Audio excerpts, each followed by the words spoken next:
ओम नीलांजनम समाभासम रविपुत्रम यमाग्रजम छाया मार्तंड संभूतम तम नमामि शनिश्चरम।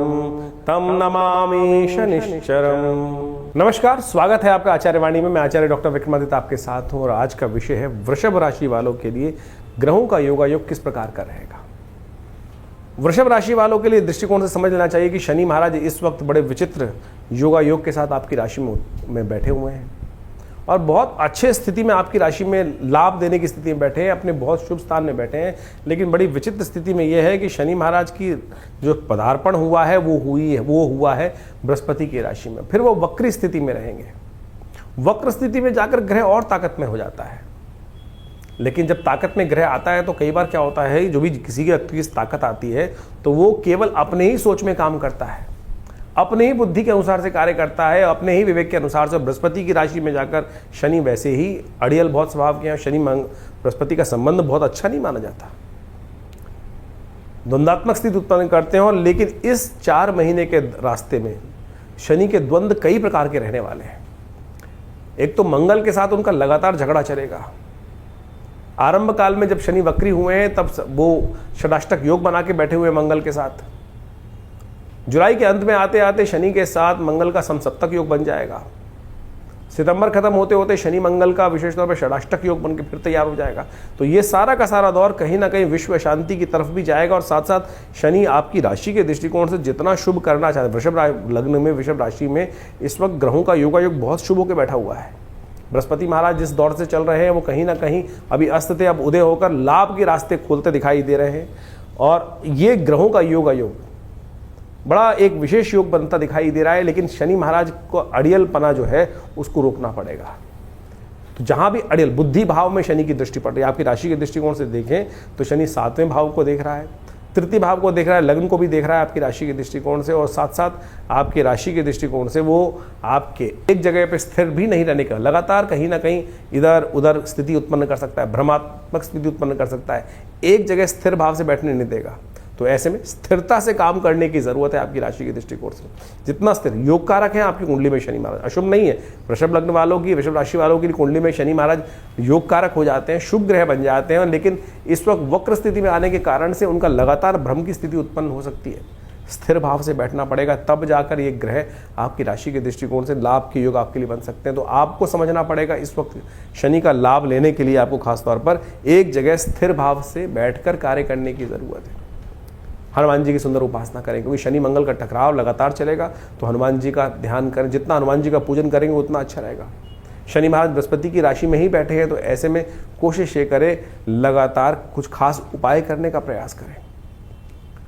शनि स्तोत्र का पाठ करने का प्रयास करें, वो आपके लिए बहुत अच्छा रहेगा। अभी हम बताएंगे आपको कि शनि स्तोत्र का पाठ किस प्रकार से किया जाए। और साथ साथ ये भी बताएंगे कि बृहस्पति के साथ जब शनि का संबंध होता है तो किस प्रकार से कुछ क्लैश उत्पन्न होने के योग बन जाते हैं। तो ऐसे में एक खास तौर पर उपाय करने का प्रयास करें। भगवान दूध का जितना दान करेंगे उतना अच्छा रहेगा आपकी राशि। केसर युक्त, हल्दी युक्त दूध का सेवन नित्यप्रति करने का प्रयास करें। ये आपके लिए दिव्य उपाय हम बताने का प्रयास करें। आपकी राशि देखिए शुक्र प्रधान राशि है आपकी, और शुक्र प्रधान राशि, कई लोग जो है शुक्र को शराब के साथ जोड़ देते हैं, लेकिन शुक्र का वास्तविक संबंध जो है वो गाय के साथ है, समृद्धि के साथ है। और समृद्धि का प्रतीक आज की तारीख में मॉडर्न लोगों ने कहीं और जोड़ दिया है, अय्याशी से जोड़ दिया है। लेकिन शुक्र का वास्तविक समृद्धि जो है वो गौधन से मानी जाती थी प्राचीन काल में। तो आप गाय का दूध नित्यप्रति पीना शुरू करें। यदि ये बृहस्पति के प्रभाव को शुभ करना चाहते हैं, शनि के प्रभाव को, इस वक्त नेगेटिव प्रभाव को शुभ करना चाहते हैं, तो नित्यप्रति दूध का सेवन आपके लिए होना चाहिए। दूध का दान आपके द्वारा होना चाहिए। ये आपकी राशि के दृष्टिकोण से बहुत अद्भुत लाभ देने के योग दे सकता है। हम समस्या क्या कर रहे हैं, हम केवल कुछ खास उपाय करने बैठ जाते हैं। नग पहन लिया, ये कर लिया, वो कर लिया, कुछ और। तो जितना आप हनुमान चालीसा का पाठ, सुंदरकांड का पाठ करोगे, ये सब चीज़ करोगे, तो शनि का प्रभाव नेगेटिव की जगह पॉजिटिव आपके लिए होने के योग बनाएगा। बृहस्पति के साथ शनि का संबंध क्या है वो भी जानेंगे। तो शनि का ये विचित्र प्रभाव जो आपकी राशि के दृष्टिकोण से पड़ रहा है, इसका मूल कारण आपको समझना चाहिए कि शनि का कारण क्या है। शनि महाराज जो है इस वक्त बृहस्पति की राशि में चल रहे हैं, और बृहस्पति और शनि जो आपस में हैं वो बहुत अच्छा मधुर संबंध माना नहीं जाता। शनि जो है वो आत्मकारक है, बृहस्पति ज्ञान के प्रतीक हैं। एक बात समझे, दोनों आध्यात्मिक हैं। शनि विशेष तौर पे ज्योतिष के दृष्टिकोण से अंतःकरण के मालिक बोले जाते हैं, अंतःकरण के स्वामी बोले जाते हैं, और वो दंडाधिकारी भी बोले जाते हैं। तो शनि का जो विचित्र प्रभाव जो है, लेकिन उनका जो स्वभाव है, जो चरित्र है, वो बड़ा विचित्र माना जाता है, उसको अच्छे समझना चाहिए। वो बृहस्पति के साथ बिल्कुल नहीं मिलता। बृहस्पति के साथ जो है उनका कई बार विचित्र प्रकार का द्वंद्व शास्त्र में वर्णित किया गया है। और एक बात समझें, शनि में दशाओं के अंतर्गत ज्योतिष के दृष्टिकोण से एक सिद्धांत बताया गया है कि बृहस्पति की दशा चल रही हो उसमें शनि का अंतर आ जाए, या शनि की दशा चल रही हो उसमें बृहस्पति का अंतर आ जाए, तो कभी भी शुभ नहीं जाता है। हमेशा दुष्प्रभाव उसको उत्पन्न करने वाले ये समय माने जाते हैं। तो इस प्रकार से इसी दृष्टिकोण से समझा जाए तो उसका पीछे मूल कारण भी है। ज्योतिष के दृष्टिकोण से आध्यात्मिक जगत में एक कथा चलती है कि एक बार शनि महाराज जो हैं वो बृहस्पति के साथ मिलकर कुछ द्वंद्वात्मक स्थिति में महाराज विक्रमादित्य के राज्य में उपस्थित हुए। कहा जाता है महाराज विक्रमादित्य का न्याय के दृष्टिकोण से बड़ा वर्चस्व था। शनि स्वयं दंडाधिकारी माने जाते हैं, और उनका जो प्रभाव है कि दंडाधिकारी के रूप में कर्म के अनुसार से कर्म फलदाता माने जाते हैं। तो उनको अहंकार भी था, स्वाभिमान अहंकार था इस बात का कि मुझसे बड़ा कौन न्याय अधिकारी होगा, न्याय के अनुसार से न्याय करने वाला होगा। लेकिन महाराज विक्रमादित्य का जब वर्चस्व पूरे संसार में था, जिनके नाम से ज्योतिष के दृष्टिकोण से संवत चलता है, यानी जो संवत का इतना महानता उनके बारे में बताई जाती है शास्त्र के दृष्टिकोण से, तो ज्योतिष जगत के अंदर, अध्यात्म जगत के अंदर ये कथा बड़ी प्रचलित है कि महाराज विक्रमादित्य के दरबार में, उनके राज्य में शनि और बृहस्पति दोनों एक बार उनकी परीक्षा लेने पहुंचे थे। महाराज को पता चला कि शनि और बृहस्पति दोनों के दोनों उपस्थित हुए हैं वहां पर। तो बृहस्पति महाराज देवगुरु माने जाते हैं, और कहा जाता है कि न्याय अधिकारी जो हो, दंडाधिकारी जो हो, वो किसी के वर्चस्व में नहीं आना चाहिए, किसी के दबाव में नहीं आना चाहिए। तो कहा जाता है कि शनि महाराज ने उनकी परीक्षा लेने के लिए अनेक प्रकार से उनको त्रास देकर डराने का प्रयास किया। और यहाँ तक कहा जाता है कि जब महाराज विक्रमादित्य ने उस न्याय के जब व्यवस्था के अंदर उपस्थित हुए, तो बृहस्पति जी के से विमुख नहीं, बृहस्पति जी के तरफ वो न्याय का जो था व्यवस्था न्याय दिया, यानी शनि महाराज को गलत ठहरा दिया। शनि महाराज ने वहाँ उस वक्त कहा, भय दिखाने का प्रयास किया। आमतौर पर जब किसी दंडाधिकारी के समक्ष उपस्थित होते हैं, जो व्यक्ति जिस प्रकार से कहता है कि महाराज बाद में देख लूँगा, और जो न्यायाधिकारी होता है उसको किसी प्रकार से अपना इन्फ्लुएंस उपस्थित करने का प्रयास किया जाता है, तो शनि महाराज ने भी यही किया कि महाराज आज तो आपने मेरे खिलाफ अपना न्याय दिया है, लेकिन जब मेरा समय आएगा ना, तब आपकी परीक्षा होगी, और तब आप देखना कि क्या स्थिति उत्पन्न होती है। तो महाराज विक्रमादित्य के राज ज्योतिषियों ने बताया कुछ वर्ष बाद कि महाराज आपके ऊपर शनि का ये दुष्प्रभाव समय उपस्थित होने वाला है। और कहा जाता है कि राजा के ऊपर इस प्रकार का दुष्प्रभाव शनि का उपस्थित हो, और आपने तो शनि महाराज आपको जिस प्रकार से चेतावनी देकर गए थे, तो ये समय बहुत भयावह रहेगा आपको, और आपके ऊपर आएगा तो पूरे राज्य के ऊपर आएगा। तो कहा जाता है कि महाराज विक्रमादित्य ने उस समय कहा कि मैं कुछ दिन के लिए संन्यास ले लेता हूँ, राज्य से चला जाता हूँ। कहा जाता है महाराज विक्रमादित्य अपने राज्य को कुछ दिन हटकर वहाँ से संन्यास की तरफ भ्रमण पे निकल गए, और अपने साथ कुछ काशापण ले गए थे। कहा जाता है काशापण ले जाते हुए कहीं एक जगह शनि महाराज की ऐसी बुरी स्थिति हुई, शनि ने अपना इतना दुष्प्रभाव उनके ऊपर दिखाया कि महाराज विक्रमादित्य को बर्तन मांजने पड़े एक जगह। कहा जाता है कि जब एक जगह कहीं छोले खा रहे थे, चने खाने के लिए कुछ पैसे, उसको कहा कि भैया ये पैसे रख देता हूँ, वो काशापण स्वर्ण के काशापण थे, वो कोयले के बन गए। और जब उस छोले वाले ने, दुकानदार में हाट वाले ने देखा कि अरे ये काशापण जो इन्होंने रखे थे कहाँ है काशापण, ये तो कोयले हैं, तब उसे बर्तन महाराज विक्रमादित्य से बर्तन तक मंजवा दिए। लेकिन वो विक्रमादित्य महाराज तटस्थ, बिल्कुल हिल के डिल नहीं हुए कि जो है भाग्य में वो जिस प्रकार से रहेगा। तो बाद में कहा जाता है शनि महाराज ने आके उनको वरदान भी दिया कि आपकी परीक्षा हमने ली और आप उस परीक्षा में उत्तीर्ण हुए। तो ये प्रभाव कई प्रकार से है, यानी शनि और बृहस्पति का जो द्वंद्व है वो जगत प्रचलित है। और इस वक्त शनि महाराज बृहस्पति की राशि में ही चल रहे हैं, और बृहस्पति की राशि में चलते हुए शनि महाराज का प्रभाव, जैसा हमने आपको बताया आपकी राशि के दृष्टिकोण से होने वाला है, उसको अच्छे से समझ लीजिएगा। उसके उपाय जो बता रहे हैं वो कर लीजिएगा, जो उपाय बताए हैं उनको अच्छे से समझ लीजिएगा। शनि के संबंध में अनेक उपाय शास्त्र में वर्णित है। कहा जाता है ना, शनि को मनाए सदा सुख पाए। शास्त्र के दृष्टिकोण से आप समझ लें, शनि को मनाने के लिए शास्त्र में अनेक उपाय वर्णित हैं। जितना हो सके शनि को मनाने का प्रयास करना चाहिए, और शनि को मनाते रहेंगे तो जीवन में सुख पाते रहेंगे। शनि विशेष तौर पर जो प्रसन्न होते हैं आपके कर्म से ही प्रसन्न होते हैं। एक तो एक बात ध्यान रखें, जो गलत कामों में जाएंगे तो फिर शनि दंड देंगे ही देंगे। शनि दंड नहीं देते हैं, आपके कर्म ही आपको दंड देते हैं। इस बात को हमको भाव समझ लेना चाहिए। अब वो दंड या तो आप सह लें या फिर उसको पश्चाताप के तौर पर अनेक शास्त्र में जो तप के रूप बताए गए वो तप करें। मंत्र जब भी एक तप है। तो शनि स्तोत्र का नित्यप्रति पाठ करना एक अद्भुत कहा जाता है। महाराज दशरथ के संबंध में बड़ी अद्भुत कथा शास्त्र में वर्णित है। जो दशरथ जी शनि महाराज के समक्ष से निकल रहे थे देवासुर संग्राम से पहले, और रास्ते में शनि के दर्शन हुए। महाराज विक्रमादित्य ने कहा, महाराज दशरथ ने कहा कि अगर ये शनि के दर्शन के किए बगैर निकल जाऊँ, सामने पड़ रहे, उनकी दृष्टि पड़ रही है, तो फिर मैं दोष का भागी होऊंगा। तो इसलिए उन्होंने शनि को प्रणाम किया वहाँ पर। और शनि का एक दिव्य पद्म पुराण के अंदर वो दशरथ शनि स्तोत्र आता है, उसका वहाँ वर्णन मिलता है शास्त्र के दृष्टिकोण से। और कहा जाता है जो दशरथ कृत स्तोत्र का पाठ नित्यपति करते हैं, चाहे एक बार कर ले, शनि कभी भी उन पर अपना दुष्प्रभाव नहीं दिखाएंगे। वो दशरथ कृत स्तोत्र आप अच्छे से समझ लीजिए, एक बार नित्यपति भी पाठ कर लेंगे ना आप, तो शनि के अकाट्य प्रयोग के अंदर आता है। आज हम यहाँ पर इस कार्यक्रम में आपके समक्ष वो अकाट्य प्रयोग उपस्थित करने वाले हैं कि जो हींग लगे ना फिटकरी रंग चौंकाओ। आज की समाज में जो शनि को मनाने के लिए लाखों करोड़ों रुपए लोग खर्च करने, हजारों लोग खर्च करने की बात करते रहते हैं, अनेक प्रकार से ऐसे लोग हैं कि जो 100 टीन चढ़ा दो शनि महाराज पर। अरे शनि महाराज की मूर्ति कहाँ शास्त्र में वर्णित है? शनि का विशेष तौर पर जो वर्णन जो मिलता है वो तो सीधा साधा वर्णन मिलता है कि शनि मंत्र जप करो। लेकिन आज लोग शनि की बड़ी से बड़ी मूर्ति स्थापित कर रहे हैं, शनि को बड़ा कर रहे हैं। इस कलयुग में यही समस्या है। भगवान बड़े नहीं कर रहे हैं, शनि के प्रताप को बड़ा करने के लिए बड़ी से बड़ी मूर्ति लगाए चले जा रहे हैं। कहाँ शास्त्र में? तो आप समझें, ये जो तथाकथित तौर पर आज की तारीख में जो एक हाट बना दिया है लोगों ने, उसको शास्त्र में सीधा साधा प्रयोग वर्णित है। धन खर्च करने से कोई ग्रह आपके ऊपर प्रसन्न नहीं होने वाला। सदकर्म करने से, तप करने से ही ग्रहों की जो अनिष्ट जो प्रभाव है वो आपके लिए शुभता की तरफ परिवर्तित होगा। तो शनि का दशरथ कृत स्तोत्र अद्भुत स्तोत्र है। शनि महाराज का स्वयं आशीर्वाद है दशरथ जी को दिया कि जो इस स्तोत्र का नित्यप्रति पाठ करेगा, एक बार भी पाठ करेगा, उसको शनि जीवन में कभी त्रास नहीं देगा।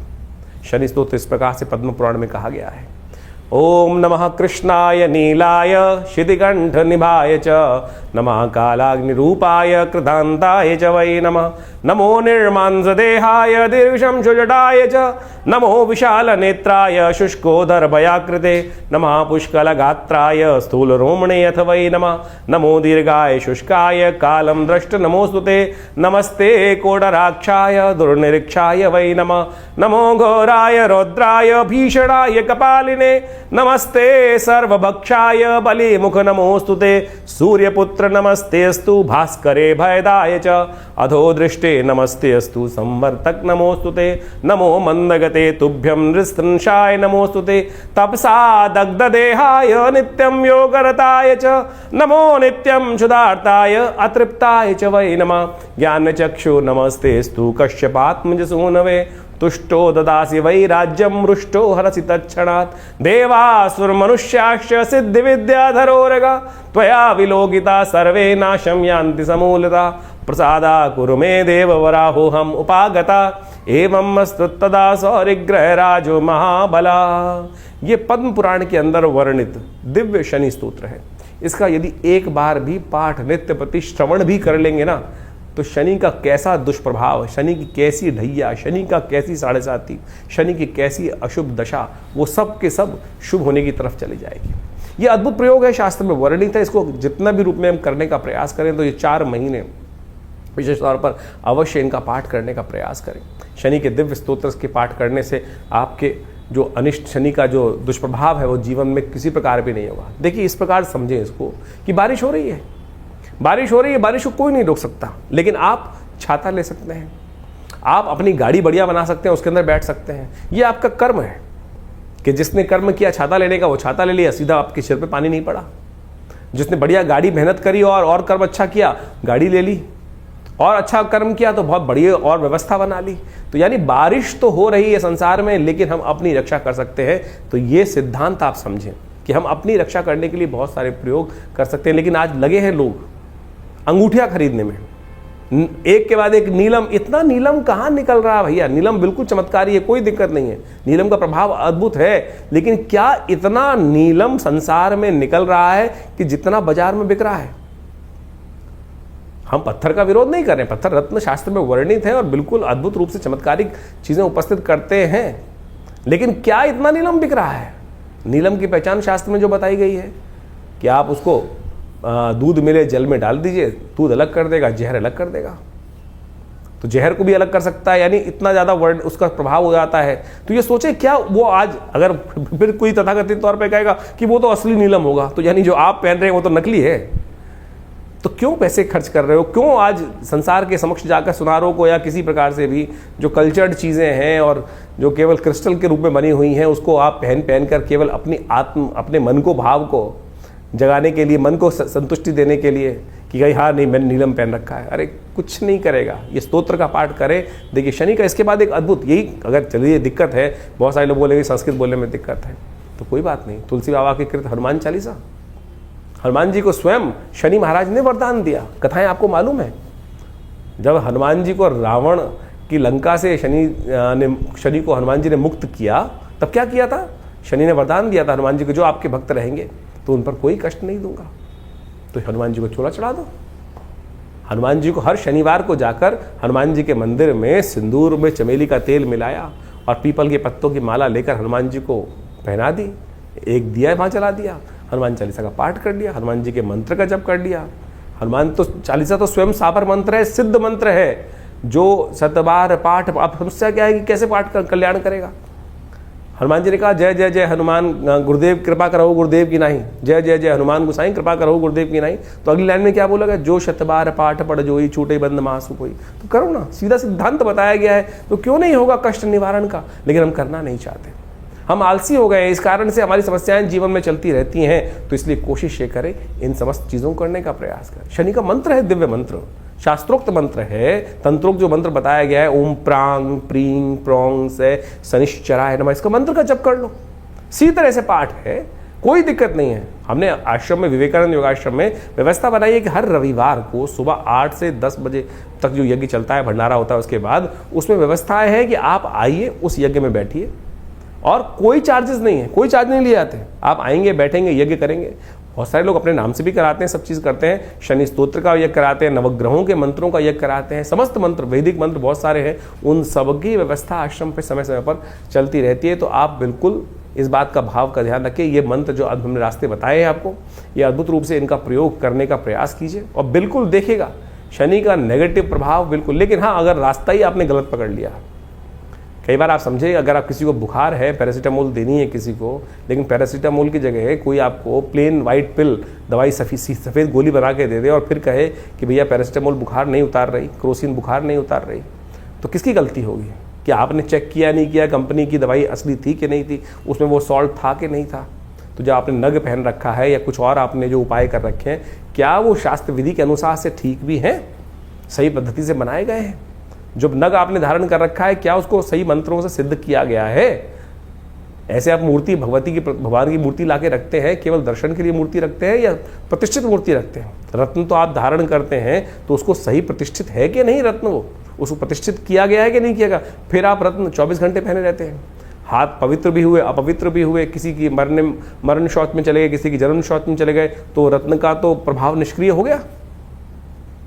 इसी प्रकार से यंत्र भी बहुत अद्भुत रूप से काम करते हैं। जो शनि के यंत्र बने होते हैं, उनको मंत्र से सिद्ध कराकर यदि धारण कर लिया जाए, रख लिया जाए घर में या दुकान पर, तब भी वो अद्भुत रूप से कार्य करते हैं। तो पद्धतियां अनेक हैं, लेकिन सही रूप से आज उनका प्रयोग किया जाए। आज बाजार में जिस प्रकार से पूरा का पूरा एक गिमिक सिस्टम चल रहा है, 4 लोगों को बैठा दिया जाता है कि मैं बड़े इसको मैंने धारण किया और इससे मेरी किस्मत जाग गई, ये जाग गई, वो जाग गई।